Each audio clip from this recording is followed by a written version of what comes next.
Watered down women with diluted dreams. Our hope for joy has been washed down the stream. I'm Robin Hawkins, and you're listening to Watered Down Women.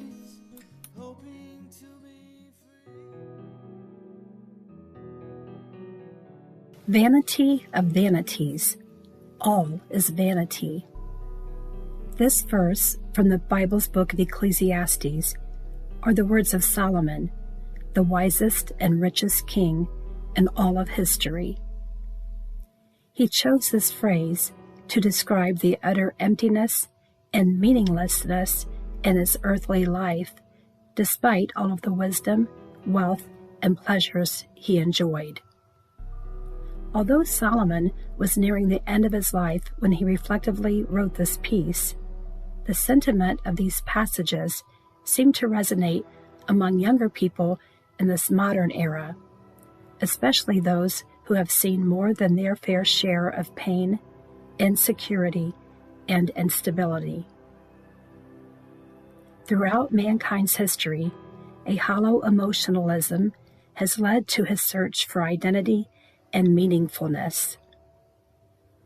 A youth-led anti-establishment counterculture developed across the Western world in the 1960s, and by the spring of 1970, social tensions spread across generational lines, dividing communities and families.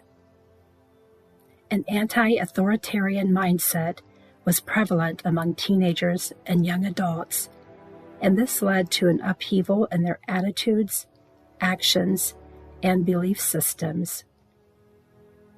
An increase in the number of televisions in the homes and the affordability of transistor radios brought a once distant world into the daily life of most American families. With these advances in technology and communication, news from abroad, both good and bad, was now easily accessible and began to influence the mindset of American society. During this time, hopelessness, anger, and fear were widespread. War was rampant, and weaponry was heading into a nuclear and seemingly apocalyptic direction.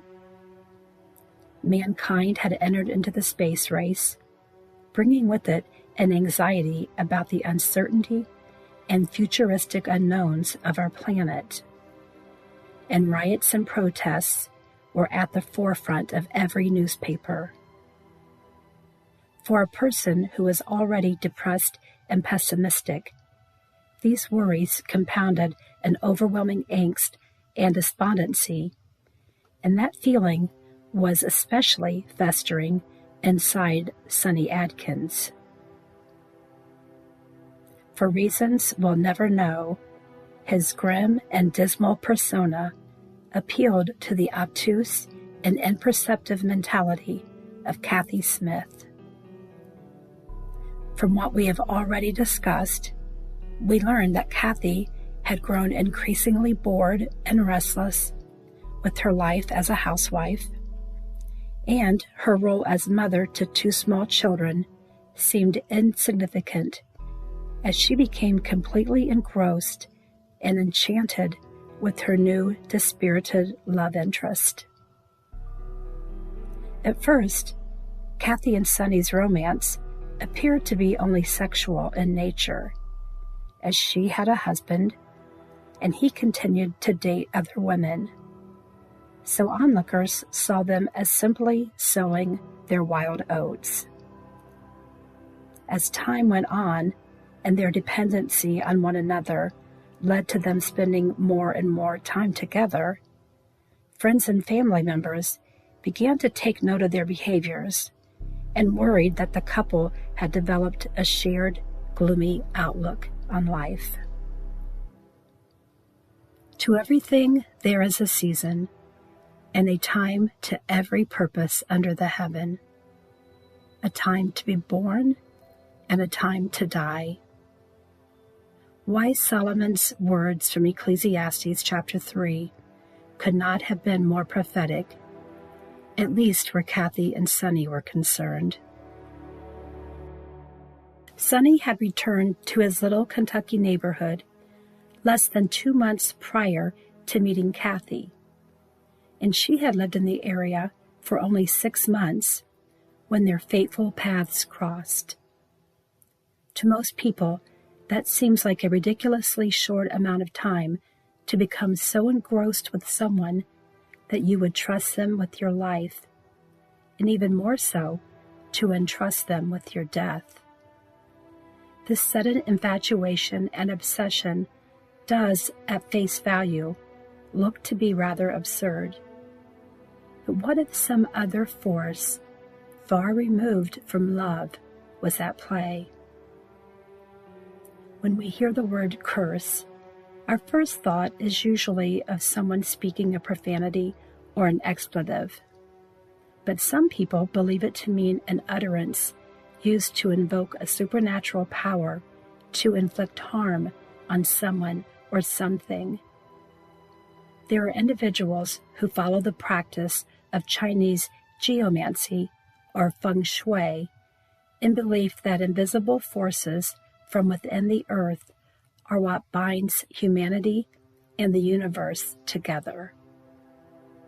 This notion is believed to have originated as a means of locating the best burial sites that would provide proper peace and energy for guiding their ancestors' spirits once they leave this world. A negative energy would lead to bad feng shui and would cause detrimental effects. For Christians, a belief that God cursed the land because of Adam's sin stems from his words in Genesis 3:17, as God tells Adam, "Cursed is the ground for your sake." Ironically, Adam was formed from the dust of the earth, and the Hebrew word for Adam means ground, and its Greek meaning is red earth, perhaps describing the first man as having a ruddy complexion. Regardless of one's philosophical or spiritual perspective about the dust of the earth, most cultures believe that our bodies return to dust upon our death.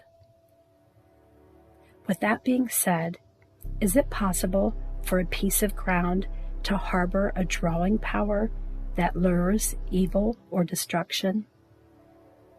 In this season, we are examining the lives of 3 women who all died in the same gruesome manner, within 0.2 of a mile from each other, yet over 3 different decades.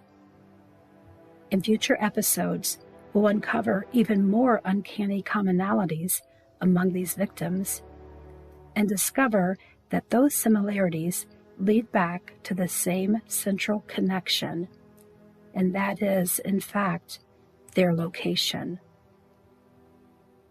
So on the evening of Wednesday, June 3rd, 1970, Clyde Sonny Adkins went to the home of his sister, Sandy, and asked her to iron his favorite pale blue shirt and navy-colored Farrah slacks, telling her that he had plans for later that night.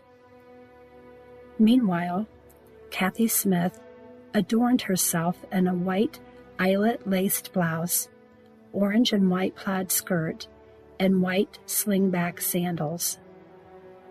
The hour was growing late, and time was running out as she tiptoed into the children's room, tucked their blankets tightly around her son and daughter, kissed each of them on the forehead, and then snuck quietly past her husband, who was sleeping in a chair near the living room door. Kathy made her way through the yard, connecting her to Pryor Road, and proceeded on to the home of Sonny's family. In the meantime, Sonny removed a .22 caliber pistol from its high resting place and tucked it into the waistband of his trousers. As he was exiting his older sister's house, he was met by her young daughter and Sonny's youngest sister. He gave each of them a kiss on the top of the head and then told them he would not be coming back. He further instructed them that if no one had heard from him by morning, to look for him either at his mother's grave or in the nearby woods on Han Road. Sonny then walked the long dark mile from his sister's house to his dad's house on Pryor Road. Kathy was already there, waiting anxiously for his arrival. Suspicions weren't aroused, as the two lovers had rendezvoused in this manner before, and with having no home phone, no morning call came to report that he had armed himself with his brother-in-law's gun. The couple exited the house, headed north on the road, walking hand in hand, or we can suppose. They passed the site of the former Hall house, where Jess Hall had ended the lives of himself and his wife Eliza some 15 years earlier. They made a slight westward turn at the end of Pryor Road, walked several yards, and entered into the Han Road woods along a well-known and well-beaten path. The air was unseasonably cool as the temperature had fallen into the 50s. It may have caused Kathy to feel underdressed in her short-sleeved top. Her sandal-laden feet probably felt the dampness of any twigs that might have pressed against her toes. Visibility was very low as the waning crescent moon darkened the night sky. Those who followed the lunar cycle and adhered to its mystic properties believe that as the moon wanes, energy levels decrease, and some view it as the perfect time for cutting ties with past lovers. Blue moon of Kentucky, keep on shining. Red moon of little Kentucky, keep on trying. 'Cause you're down so low that the witches can't reach you. They seem a little bit closer, just a little bit closer than before. For over 50 years now, much has been speculated about this gruesome evening.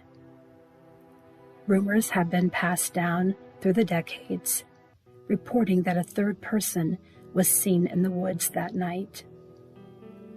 Friends and family members often recall the pair and agonize over so many unanswered questions. Why did it have to end this way? What words were spoken between the two? Was the plan discussed in advance? Did they wear their finest clothes in order to dress for the occasion? Was the scene chaotic and disorderly, or was the arrangement well formulated? All questions that will never be answered. If you knew the words you were about to speak would be your last words spoken in life, what would you say? In Romeo's death scene, he bade his eyes to take their last look, his arms their last embrace, and his lips those doors of breath. Thus, with a kiss I die. Juliet's life ends as she kisses her Romeo in hopes of dying from the same poison, and says, "Thy lips are warm." So with that, she takes his knife, and as she thrusts it into her stomach, cries out, "O happy dagger, this is thy sheath. There, rust and let me die." We'll never know which words, if any, were spoken between Kathy and Sonny on that night, nor will we know if they shared a kiss before dying.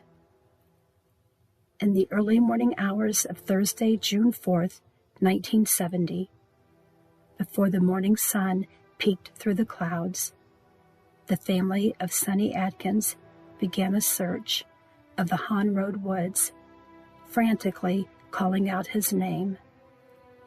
And there, not far from the road's edge, lay the bodies of the tragic lovers. Kathy was described as looking like a sleeping angel, with her hair falling perfectly around her face, and a small drop of blood on the side of her lip, serving as the only visible indicator of her fatal wound. 4 days later, her casket rested in the same church, on the same spot where Eliza Hall's body had been placed, after she died under eerily similar circumstances. While Kathy's family members paid their final respects, we can only imagine what thoughts must have entered into their minds. I am reminded of the words of R.J. Gonzalez. A flower bloomed, already wilting, beginning its life with an early ending. These words may best describe this 21-year life that commenced in Lake Charles, Louisiana, and concluded just beyond the end of Pryor Road. Kathy Smith, a young woman who will remain forever young.